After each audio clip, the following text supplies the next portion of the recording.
Assalamualaikum warahmatullahi wabarakatuh. Perkenalkan, saya Dinda Rahayu dengan NIM 24 12 30008. Saya dari jurusan Tadris Ilmu Pengetahuan Alam Universitas Islam Negeri Dato Karama Palu.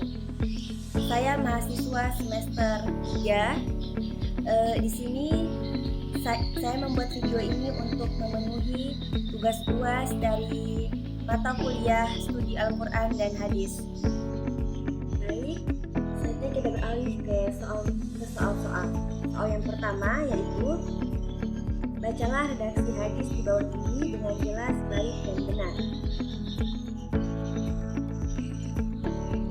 Judulnya yaitu Hadasana Muhammad Banu Al-Ala, Hadasana Abu Muawiyah Anil A'masi An Amri Bani Murata An Salim An Ummir Al-Arda An Adi Al-Darda Qala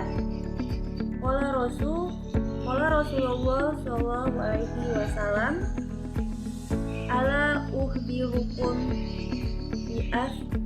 bi'afdola min dorajati siya iwal sholat iwal sodaqoh qalu bala qala islahu zatil bani wafasa duza bainil haliqatun rawahu Abu Daud. Yang dimana terjemahannya yaitu Rasulullah SAW bersabda, maukah kalian aku beritahu tentang sesuatu yang lebih utama derajatnya daripada puasa, salat, dan sedekah? Para sahabat menjawab, ya, tentu wahai Rasulullah.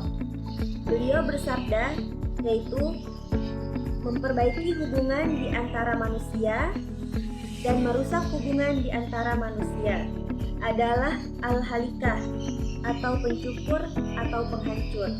Baik, selanjutnya kita beralih ke soal nomor 2, yang dimana soalnya itu dalam perspektif pendidikan karakter pembelajaran apa yang terkandung dalam hadis di atas. Jadi pembelajaran dalam perspektif pendidikan karakter pembelajaran yang terkandung adalah pentingnya menjaga hubungan baik dalam perdamaian sosial, yang dimana hadis ini menekankan bahwa memperbaiki hubungan antara manusia atau silaturahmi memiliki derajat yang lebih tinggi dalam Islam dibandingkan amalan ibadah individu seperti puasa, salat, dan sedekah. Jadi yang mana hal ini mengajarkan nilai karakter seperti empati, toleransi, dan juga tanggung jawab sosial. Baik, selanjutnya soal nomor 3. Dari aspek matan, apakah hadis di atas bertentangan dengan akal sehat serta ayat Al-Quran? Jawabannya tidak. Hadis ini tidak bertentangan dengan akal sehat atau Al-Quran. Secara akal sehat, menjaga keharmonisan masyarakat adalah fundamental bagi kehidupan bersama. Yang damai, merusak hubungan akan menyebabkan konflik dan kehancuran. Dalam Al-Quran, Surah Al-Hujurat ayat 10, Allah berfirman, sesungguhnya orang-orang mukmin itu bersaudara, karena itulah damaikanlah antara kedua saudaramu yang bertikai. Ini menguatkan perintah untuk islah atau memperbaiki hubungan. Baik, selanjutnya kita beralih ke soal nomor 4, yang dimana soalnya yaitu sebuah hadis memiliki 3 unsur, yaitu sanad, matan, dan rawi. Tentukan dan tuliskan: A. Siapa saja yang menjadi sanad, B. Yang mana bagian matan, C. Siapa rawi dari hadis di atas, dan jelaskan alasannya.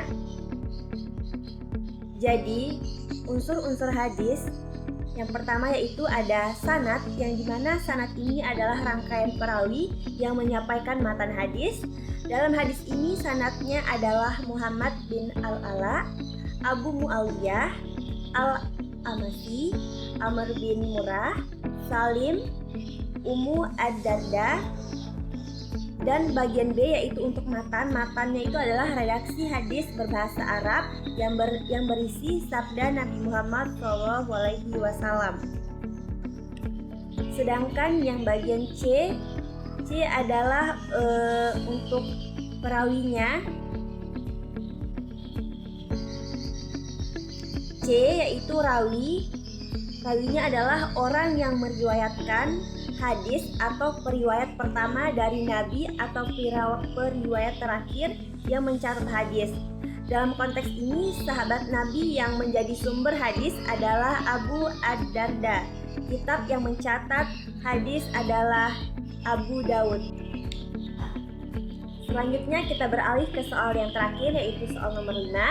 Meskipun tidak diriwayatkan oleh Al-Bukhari dan Muslim, hadis ini ditetapkan sahih oleh 4 ahli hadis, yaitu muhaddisin, yaitu At-Tirmidzi, Ibnu Hibban, Ahmad, dan Abu Daud. Menurut pendapat Anda, mengapa hadis tersebut memiliki derajat sahih?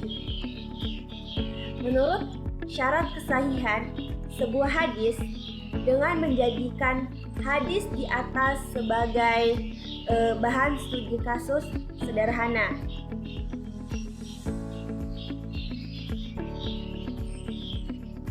Yang dimana hadis tersebut memiliki derajat sahih karena memenuhi syarat-syarat kesahihan hadis secara ilmiah.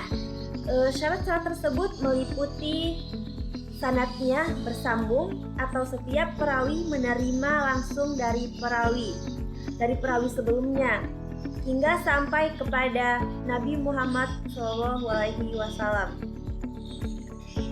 Perawi bersifat adil, yang dimana maksudnya adalah para perawi dikenal sebagai orang yang jujur, bertakwa, dan jauh dari perbuatan dosa. Perawi bersifat dabit atau kuat hafalannya. Para perawi memiliki ingatan yang kuat dan akurat dalam menyampaikan hadis. Tidak ada syad atau kejanggalan, yang dimana hadis ini tidak bertentangan dengan hadis yang lain yang lebih kuat atau mutawatir. Tidak ada ilat atau cacat yang tersembunyi. Tidak ditemukan adanya cacat yang halus yang merusak kesahihan hadis tersebut. Lay it down.